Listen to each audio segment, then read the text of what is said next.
Hello viewers, আসসালামু আলাইকুম। আজকে আমি এসেছি এমন একটা জায়গায় যেখানকার রং দেখলেই মনে হবে যে ফটোশপের মেবি স্যাচুরেশন 200% বেশি বাড়া দেওয়া হয়েছে। হ্যাঁ, ঠিক তাই। সো আজকে আমি এসেছি C3MFT এক্সিবিশনে। এটা মূলত হচ্ছে আইসিসিবিতে অনুষ্ঠিত হয়েছিল। সো এখানে এন্ট্রির জন্য প্রথমে হচ্ছে রেজিস্ট্রেশন করতে হয়। সো আমি অনলাইনে রেজিস্ট্রেশন করে রেখেছিলাম, দ্যাটস ওয়াই আমার এন্ট্রিতে খুব একটা ঝামেলা হয়নি। সো এখানে প্রবেশের পরে যেটা চোখে পড়ে সেটা হচ্ছে ইন্টারন্যাশনালি বিভিন্ন স্টল। অ্যাকচুয়ালি ওয়ার্ল্ডের যতগুলো কালার অ্যান্ড কোম্পানি আছে তারাই মূলত এখানে স্টল দিয়েছে।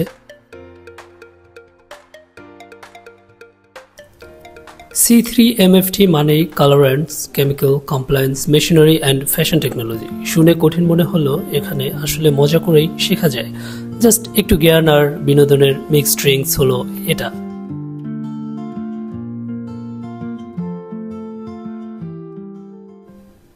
এরপরে আমি বিভিন্ন স্টলগুলো হচ্ছে ভিজিট করেছিলাম এবং বিভিন্ন স্টলে গিয়ে কথা বলেছিলাম তাদের যারা প্রতিনিধি আছেন তাদের সাথে, এবং স্টল থেকে হচ্ছে ব্রোশিয়ার কালেক্ট করেছি, ভিজিটিং কার্ড কালেক্ট করেছি।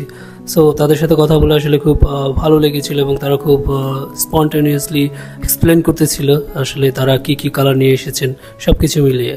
সো এরপরে হচ্ছে আমি গিয়েছিলাম ভিশন টেক্সের ওখানে খুব সুন্দর একটা স্টল তারা দিয়েছিলেন এবং তাদের যেই প্রোডাক্ট ছিল এবং তারা খুব সুন্দরভাবে তারা ডিসপ্লে করেছিল এসডিসি এবং প্যান্টনের সব ধরনের প্রোডাক্ট। এই এক্সিবিশনটা মূলত অর্গানাইজড করেছে এসডিসি ইন্টারন্যাশনাল, আর ভিশন টেক্স হচ্ছে এসডিসি ইন্টারন্যাশনালের অথরাইজড ডিলার আমাদের দেশে। সো আমি এখন ভিশন টেক্সের একজন প্রতিনিধির সাথে কথা বলবো, দেখি উনি কি বলেন। তারপরে হচ্ছে এটার বড় ভার্সনটা হচ্ছে আপনার কটন প্লানার। এখানেও হচ্ছে আগে ছিল 2625 কালার, এখন রিসেন্টলি আপডেটেড হয়ে আরো 175 কালার অ্যাড হয়েছে। সো এরপরে আমি চলে গেছিলাম তাঁত শিল্প দেখার জন্য। তাঁতের যেই শাড়ি তারা বোনায় এখানে, সেই মেশিন অ্যাকচুয়ালি তারা নিয়ে এসেছিল এই এক্সপোতে। সো ওটা আমি দেখলাম ওখানে গিয়ে খুব সুন্দরভাবে। সো এরপরে যেটা হলো যে প্রত্যেকটা স্টলে হচ্ছে আবার আমি গিয়েছিলাম বিভিন্ন স্টলে অ্যাকচুয়ালি, এবং তাদের থেকে ব্রোশিয়ার কালেক্ট করেছিলাম, তাদের থেকে অনেক কিছু জিজ্ঞেস করেছিলাম এবং অনেক কিছুই আসলে শিখতে পেরেছি তাদের কাছ থেকে। তারা স্পন্টেনিয়াসলি খুব সুন্দরভাবে এক্সপ্লেন করতেছিল আসলে তারা কি কি কালারগুলো এখানে নিয়ে এসেছে। এরপরে হচ্ছে আমি আবার একজন ভাইয়ের সাথে কথা বলেছিলাম যিনি এখানে নতুন এসেছে। আসলে কেমন লাগতেছে? আমার আজকে আসলে আমি প্রথম আসছি। তার অনুভূতি শোনার পরে আমি আবার হাঁটাহাঁটি শুরু করেছিলাম এবং মেইন আকর্ষণ ছিল ramp show.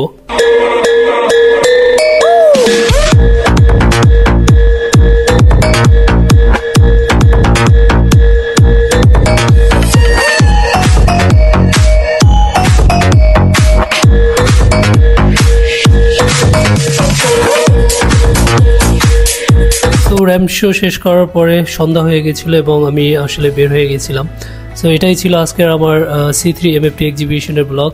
Thank you so much for watching.